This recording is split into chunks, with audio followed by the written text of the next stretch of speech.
All right, everybody. Hopefully that music from the hallway is not too loud. This is about relative velocity here. As you can see, I've got these names here. If these names mean anything to you, then good for you. We've got all these people walk in different directions. We're going to figure out their velocities relative to each other. And it is velocity because direction matters here. Before I start talking about them, think about two cars on a freeway. If two cars are going the same way on the freeway and they're both going 60, there, if they're both going 60 to each other, it looks like they're not moving.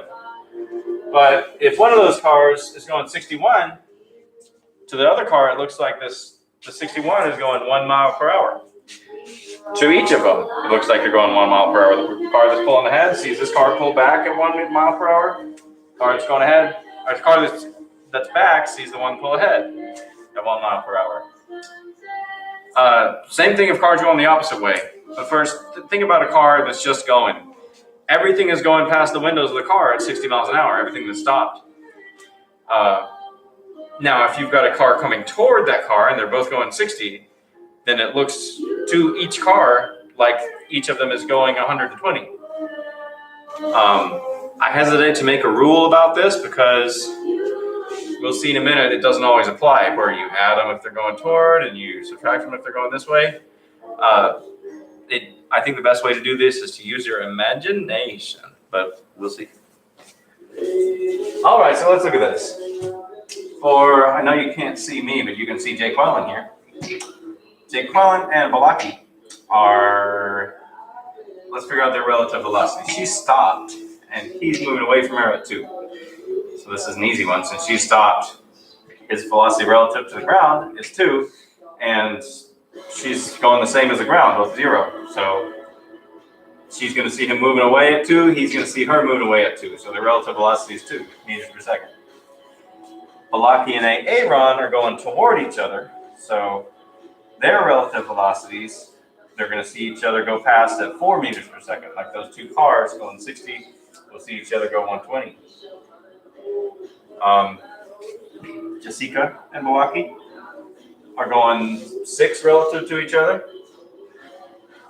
Now, if they're going the same way, Aaron and Jessica, hopefully y'all can see these guys. Aaron's going 2 this way. Jessica's going 4 this way. Since they're going the same way, she's going to catch up to him, and he's going to see her walk by at 2 meters per second. Like if they were both going 4, they'd see each other at rest. They'd be going exactly the same speed, and to each other, it looked like each other was stopped. And over here, Jessica and Timothy would see each other going 3 meters per second. They see each other going away from each other at 3 because she's pulling away from him at 3, and he's falling behind her at 3.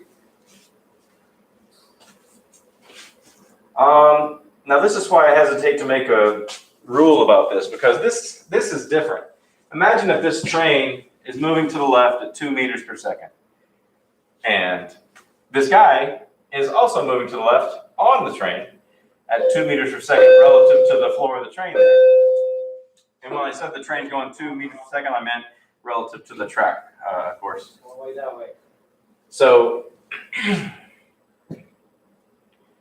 if this guy's going 2 and the train's already going 2, then this guy would end up going 4 relative to the tracks. Now, that's weird because, I mean, it makes sense, but before, when like the 2 cars were going the same way, we subtracted them to find relative velocity. But here, when the train and this guy are going the same way, we added them. And it makes sense. The difference was those 2 cars were on the same surface, and the train's on the tracks and this guy's on the train. So there's different levels here. If this guy's going 2 to the left and the train's going 2 to the right, they would kind of cancel each other out, and this guy would end up looking like he was stopped. So if this train's going 2 and the guy is going 2, he would end up staying in the same spot like that.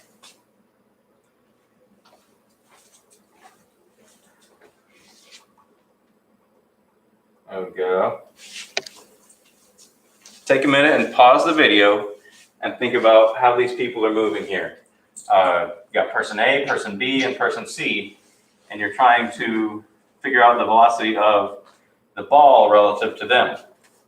This is not the velocity of the ball relative to the ground, this is relative to the car. If somebody was in the car measuring the speed of this ball, they would get 10.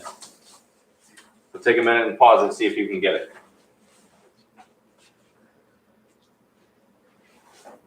So the answers, you paused it, right? You're supposed to pause it and think about it. The answers are person A, person A is right here. They're stopped. They're on the ground. Let's figure out the velocity of the ball relative to the ground, and then we'll know the velocity of the ball relative to person A because they're going the same speed as the ground.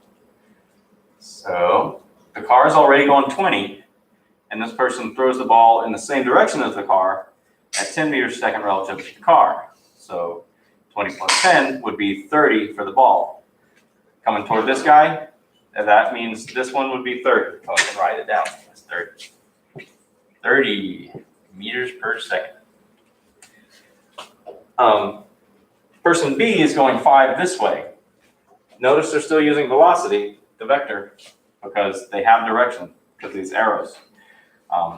They could say positive 20 and negative 5 without the arrows, and it'd mean the same thing, but they've got the arrows, so they've got direction, so it's fine. Negative 5 would just mean the opposite direction. This would be the front direction. All right, so velocity of the ball relative to B. This guy's going toward the ball. The ball's coming toward him at 30. So velocity of the ball relative to him would be 35. Velocity of the ball relative to the C guy, same guys, they're people.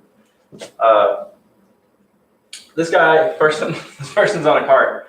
The cart's going this way and he's going that way. So if he were going the same as the cart, it'd be just like the train guy that we had, the train person that we had where the train was going 2 and the guy was going 2 in the same direction. I can't say person, I keep saying guy.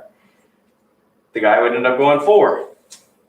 So this person is going the opposite way though. So if the cart's going 10 this way and the person's going 5 the opposite way, he would end up still going this way because he's not going faster than 10 to overcome all of this forward motion.